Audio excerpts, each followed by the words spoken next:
En tout cas pour les personnes qui ont des projets et tout ça. Vous voyez, des fois, on passe par des phases d'introspection, d'interrogation. On a énormément de questions, on se demande si ça va marcher, comment je fais pour concrétiser mon projet. Vous avez l'idée hein, et vous savez que ça va marcher. Sauf qu'en fait, vous êtes tout seul. Vous vous rendez compte que vous êtes tout seul. Il y a des choses que vous ne maîtrisez pas, que vous ne savez pas.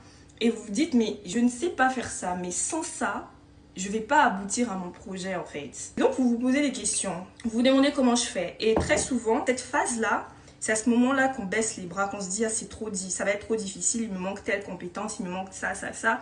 Je ne pourrais pas y arriver, du coup je laisse tomber. Et bien c'est là qu'on a tout faux. C'est là qu'on a tout faux.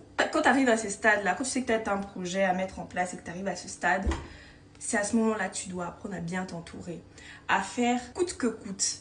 Fais tout ce qu'il faut, réunis ciel et terre pour chercher les personnes qui ont ces compétences, qui vont t'apporter ces compétences, qui vont t'accompagner pour réaliser ce projet. Il faut bien s'entourer. Tout projet demande à être bien entouré.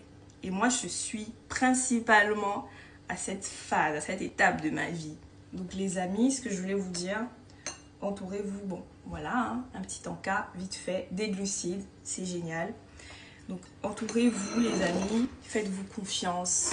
Et quand vous sentez au plus profond de vous que c'est quelque chose qui vous tient à cœur, ce projet, tu te dis, ce projet c'est le projet de ma vie. C'est le projet qui va changer ma vie en fait. Fais-toi confiance. Et surtout, mets-le entre les mains du Seigneur. Mais prie, demande à l'univers de te donner la force, le courage et surtout l'énergie pour pouvoir canaliser toute cette montée d'excitation parce qu'on est très excité, on se pose des questions, ah ben oui, je commence par quoi, je fais ça, je fais pas ça, j'enlève ça, j'ajoute ça. Donc, on est perdu dans tout ce brouhaha en fait, c'est la tempête.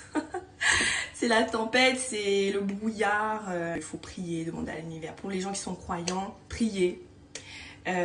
Moi personnellement je suis croyante, je crois en Dieu, je crois en l'univers, je crois aux forces de la nature, donc je mets énormément tous mes projets entre les mains de Dieu et je lui demande de me canaliser, de canaliser cette montée d'énergie, cette montée d'excitation et surtout de me donner la clairvoyance de pouvoir bien diriger mes projets. C'est très important parce que c'est à ces moments-là qu'on baisse les bras, c'est à ces moments-là qu'on se perd, qu'on se dit bah j'ai pas la force pour en fait, j'ai pas les moyens, j'ai pas les compétences, comment je fais? Mais si tu as ce projet à cœur, si Dieu t'a mis cette idée en tête, c'est parce que tu as justement la possibilité, les capacités pour pouvoir y arriver.